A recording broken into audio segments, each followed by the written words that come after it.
मंदिर के पुजारी की प्रेत आत्मा।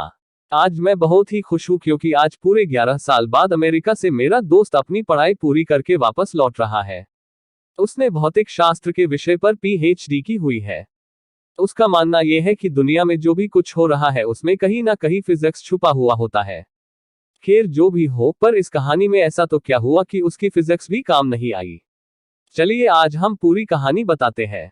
जब वो अमेरिका से वापस आया तो सीधा मुझसे मिलने के लिए मेरे घर पे आ गया और आकर ही मुझसे गले मिल गया। मैं भी उसे देखकर बहुत खुश हो गया। मैंने बोला, अरे शिवम, अमेरिका से कब लौटा? मुझे बताया भी नहीं। आज ही लौटा हूँ, तुम्हें सरप्राइज देना चाहता था इसीलिए मैंने तुम्हें नहीं बताया। और बता, क्या हाल चाल है? घर में सब कैसे हैं? मैंने कहा, सब बढ़िया है और घर में भी सब अच्छे हैं। तू बता, तू कैसा है? तुम्हारी पढ़ाई पूरी गई क्या? हाँ, मेरी पढ़ाई तो कंप्लीट हो गई और अब मैं हमेशा के लिए इंडिया वापस आ गया हूँ। अब हम दोनों मिलके खूब मस्ती करेंगे। मैंने कहा, ठीक है, पर आज तुम्हें मेरे घर पे खाना खाने के लिए आना पड़ेगा। वो बोला, जरूर आऊंगा, और है उसके बाद हम कहीं घूमने के लिए जाएंगे, कुछ तूफानी करेंगे, ठीक है ना? मैंने बोला, ठीक है। उसके बाद हम दोनों ने रात को खाना खाने के बाद हमारे गांव के पुराने मंदिर में घूमने के लिए गए।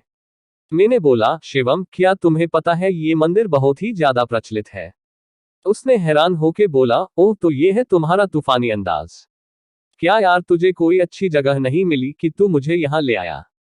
मंदिर। मैंने बोला, तुम चलो तो सही, बहुत मजा आएगा। लोगों का मानना यह है कि यह भूत प्रेत जैसी आत्माएं रहती है। शिवम, क्या सच में यहाँ पे भूत है?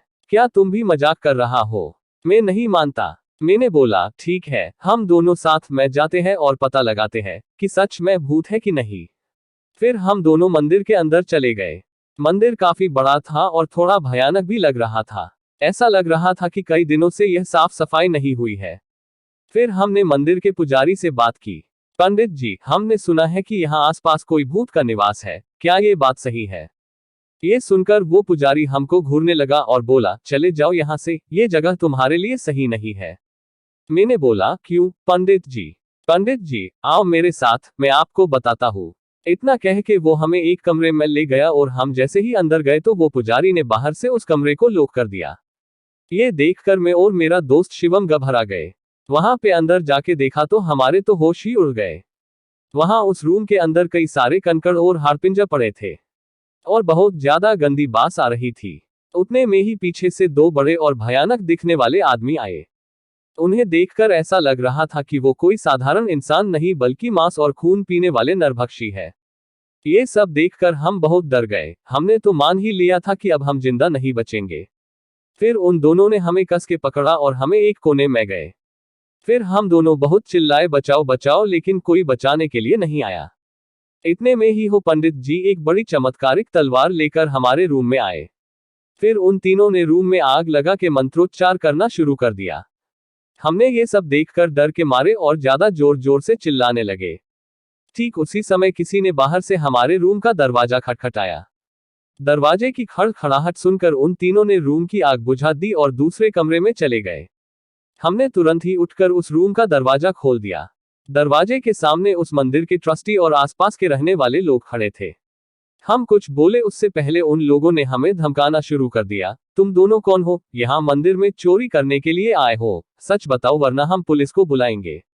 हमने सब सच बता दिया, लेकिन उन लोगों को हमारी बातों पे भरोसा नहीं हो रहा था, बल्कि उल्टा हमें डांटने लगे। तुम दोनों क्या बोल रहे हो? नशा करके आए हो क्या? ये मंदिर कई सालों पहले खंडेर हो चुका है, यहाँ कोई पुजारी नहीं है।